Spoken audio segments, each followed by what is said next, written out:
ಇವನಿಗೆ ಗಡ್ಡ ಮಿಸ್ಸೆ ಏನೂ ಇಲ್ಲ ಆದ್ರೂ ನೀರಾಗ್ಲಿ ಅಂತ ನಾನು ಮಾಡೋದು ಬಿಡ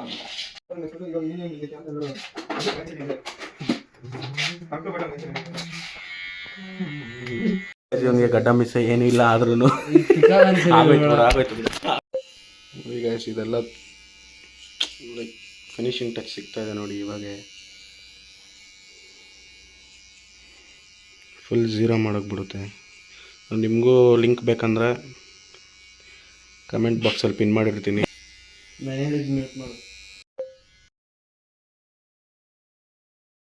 ದೊಡ್ಡ ಮಿಷಿನಲ್ಲಿ ಮಾಡಿದ್ರೆ ನಿಮಗೆ ಕವರಿಂಗ್ ಸಿಗಲ್ಲ, ಲಾಸ್ಟಲ್ಲಿ ಫಿನಿಶಿಂಗ್ ಟಚ್ ಬರಲ್ಲ.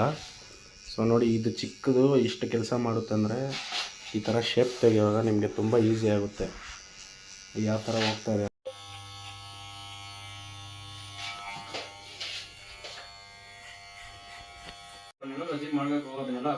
ಅಜೀಬ್ ಆದರೆ ಅವಾಗ ಮಾತಾಡು.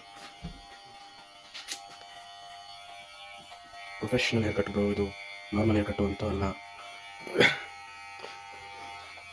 ಗೊತ್ತಲ್ಲ ಏನಿಲ್ಲಿ ಕಾಣಿಸ್ತಾ ಇದ್ದಾನಲ್ಲ, ಇವನೊಂಥರ ನಾಚಿಕೆ ಸ್ವಭಾವ ಇವನು.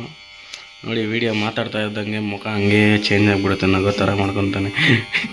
ವಿಡಿಯೋದಲ್ಲಿ ಆ್ಯಕ್ಚುಲಿ ಇವ್ನ ಮುಖ ತೋರಿಸಲ್ಲ,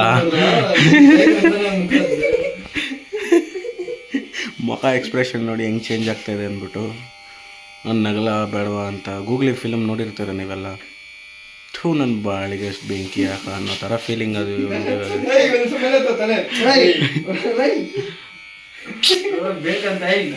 ಮೊಟ್ಟೆ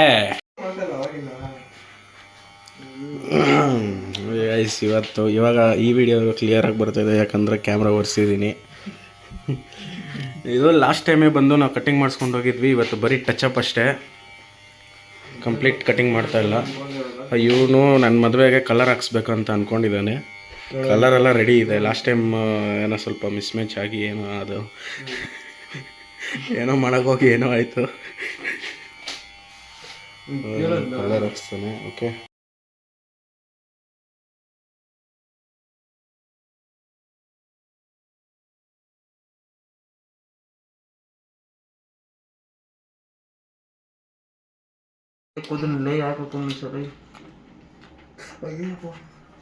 ಗೈಸ್ ನಾವು ಈ ಥರನೂ ಕೂದಲನ್ನ ಆಚೆ ತಕ್ಕೊಂಡಿದ್ವಿ ನೋಡಿ.